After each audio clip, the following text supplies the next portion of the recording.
Bukan sekedar corong komunikasi perusahaan, bukan juga hanya sebatas lobi politik, public affairs adalah jembatan menuju sebuah jalan keluar. Hari ini kita akan mengulik apa itu public affairs. Welcome to Pax Talk, today with Noke Kiroyan. Nah, Pak Noke, jadi sebetulnya public affairs itu makhluk apa sih, Pak? Makhluk yang bentuknya mungkin sedang dicari ya. Jadi public affairs itu sebenarnya adalah fungsi yang membantu perusahaan, baik dari dalam maupun luar ya. Jadi public affairs bisa bersifat internal, atau bisa juga eksternal sebagai konsultan misalnya.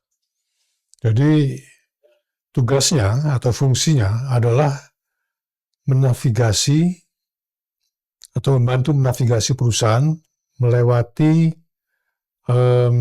lingkungan yang dinamis yang disebabkan oleh pergerakan para stakeholder yang mempengaruhi sosial politik sekitar perusahaan tersebut. Oke, jadi kalau sebetulnya yang banyak juga sering kita dengarkan pertanyaan ya Pak, saya yakin Bapak juga pasti sering dapat pertanyaan. Jadi sebetulnya public affairs itu apakah sama persis dengan public relations atau kalau memang ada perbedaan, itu perbedaannya di mana Pak?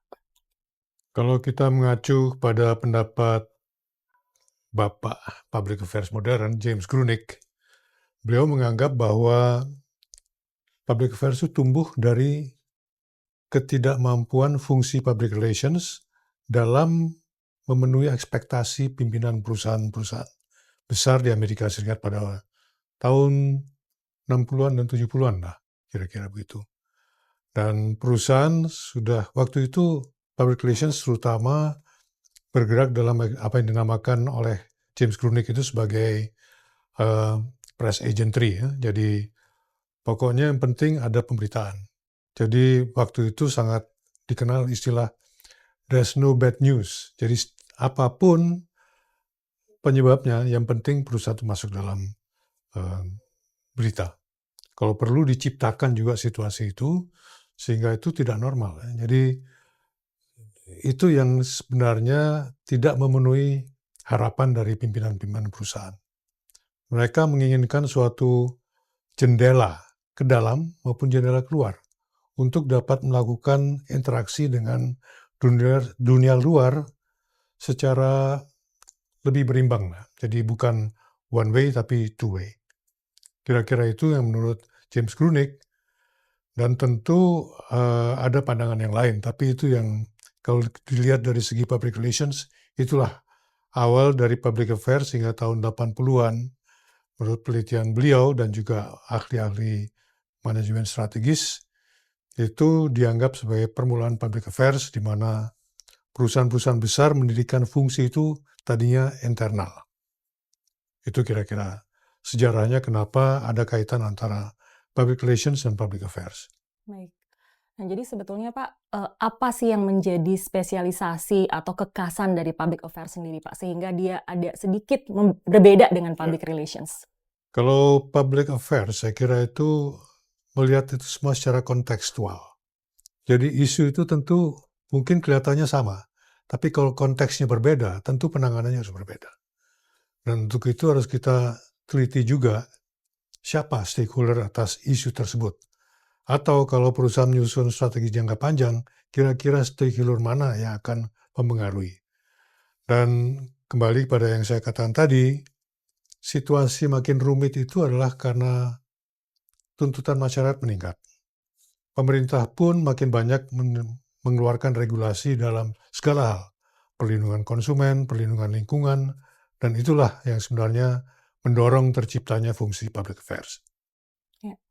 Nah, bicara soal stakeholder Pak Noke, banyak orang atau pihak yang melihat bahwa public affairs ini adalah sebatas lobby-lobby stakeholder nih Pak Noke. Nah, bagaimana kalau Pak Noke menanggapi ini? Mungkin awalnya public affairs itu diidentikan dengan lobbying. Tapi kalau kita mengacu pada perkembangan lebih lanjut, saya kira sekarang ini pandangan yang dominan adalah bahwa lobbying dan public affairs itu dua hal yang berbeda. Dan pengaturannya berbeda dan juga sifatnya berbeda. Dan di sini kembali kita temukan suatu persinggungan antara public relations dan public affairs, yaitu dalam hal keterlibatan dengan pers.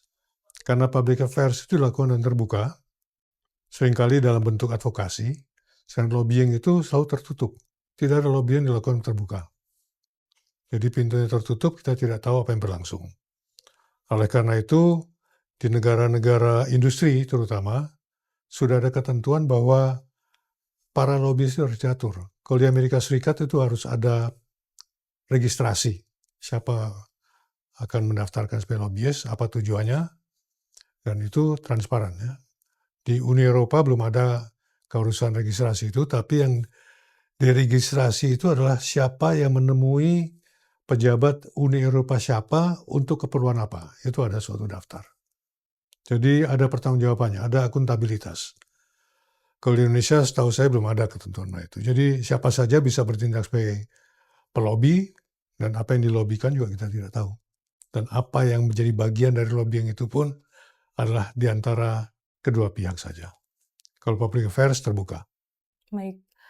Pak Noke juga punya pengalaman yang cukup banyak dalam menangani krisis, utamanya krisis yang dihadapi oleh korporasi. Ya. Nah, kalau dalam situasi krisis, Pak Noke, kira-kira peran public affairs itu apa? Dalam krisis, terutama public affairs adalah yang saya katakan tidak berbeda dari fungsinya menavigasi perusahaan. Cuma dalam hal krisis tentunya lini masanya, waktunya sangat singkat ya, dan oleh karena itu juga tindakannya harus juga dipikirkan dengan cepat dan sedapat mungkin tepat ya, karena kalau langkah strategis itu keliru, tentu dampaknya jangka panjang. Jadi public affairs dalam hal ini memandu perusahaan dalam menangani krisis tersebut. Siapa stakeholder yang mempengaruhi? Karena kalau kita salah melakukan identifikasi, tentu kita akan memberikan rekomendasi yang salah pula. Nah, ketika sebuah perusahaan ataupun sebuah organisasi sedang dilanda krisis etika, Pak Noke, kira-kira apa peran public affairs? Apakah public affairs itu harus serta-merta menutupi semacam borok dari organisasi tersebut atau seperti apa, Pak?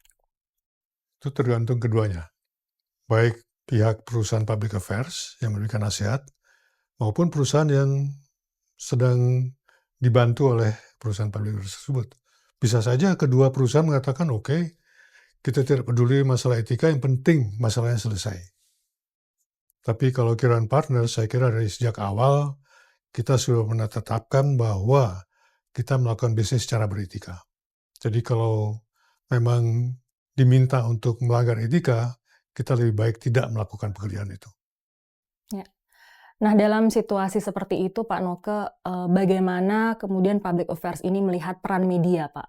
Apakah media ini adalah hanya sekedar alat untuk bisa menjadi perpanjangan tangan berkomunikasi dengan masyarakat, atau seperti apa public affairs melihatnya? Saya kira dalam dunia modern kita tidak memakai alat lagi ya, tapi kita bekerja sama lah. Jadi dalam suatu kemitraan untuk mencapai tujuan tertentu. Tidak beda dengan itu dalam hubungan pers juga ya, karena kita tentunya harus bisa memberikan keyakinan kepada pers bahwa apa yang kita lakukan itu betul-betul sudah kita pikirkan dan baik untuk mencapai tujuan yang baik pula. Dan oleh karena itu media yang diajak kerjasama tentu adalah media-media yang kredibel, yang mempunyai reputasi baik sehingga dipercaya. Karena kalau media itu sendiri tidak mempunyai reputasi baik, maka pesan yang disampaikan pun belum tentu akan diterima dengan baik oleh audiens ya. Baik. Nah, bicara soal media, Pak Noke, tentu tidak terlepas dari kebebasan pers dalam satu negara atau dalam konteks ini di Indonesia. Kebebasan pers di Indonesia itu naik turun, Pak. Kadang-kadang baik angkanya, tapi kadang-kadang juga menurun.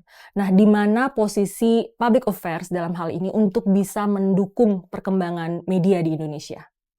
Saya kira dalam hal ini public affairs tentu harus mendukung adanya kebebasan pers.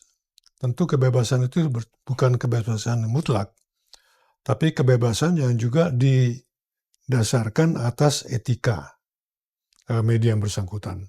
Jadi kalau bebas diartikan bisa bicara apa saja, tentu itu bukan hal yang kita dukung. Kita mendukung yang berdasarkan fakta dan analisa yang baik. Untuk itu ya kita tetap bekerja sama dengan pers yang sejalan dengan tujuan itu. Nah, kalau Pak Noke melihat ke depan, mengapa public affairs ini akan masih tetap relevan, Pak, di masa mendatang? Saya kira ke depan justru makin relevan ya, karena kita lihat kalau kita melihat studi tentang public affairs itu masyarakat yang makin rumit itu akan makin memerlukan bantuan untuk melakukan navigasi melalui kerumitan-kerumitan itu. Contohnya Jerman, itu sebelum ibu kota pindah dari Bonn ke Berlin, itu menurut pendapat para peneliti di negara tersebut, fungsi public affairs belum ada. Tapi dengan kemindahan ke Berlin, penyatuan kembali kedua bagian Jerman, maka masyarakat Jerman makin rumit. Dan disitulah dianggap sebagai pertumbuhan public affairs di Jerman. Saya kira Indonesia juga suatu negara yang mengalami pertumbuhan ya. Dan pertumbuhan itu tentu membawa dinamika. Dinamika selain ekonomi tentu sosial dan politik juga. Dan untuk menavigasi semuanya itu, saya kira fungsi public affairs ke depan akan makin penting. Terima kasih, Pak Noke. Terima kasih. Terima kasih telah menyimak Tech Talk. Sampai jumpa.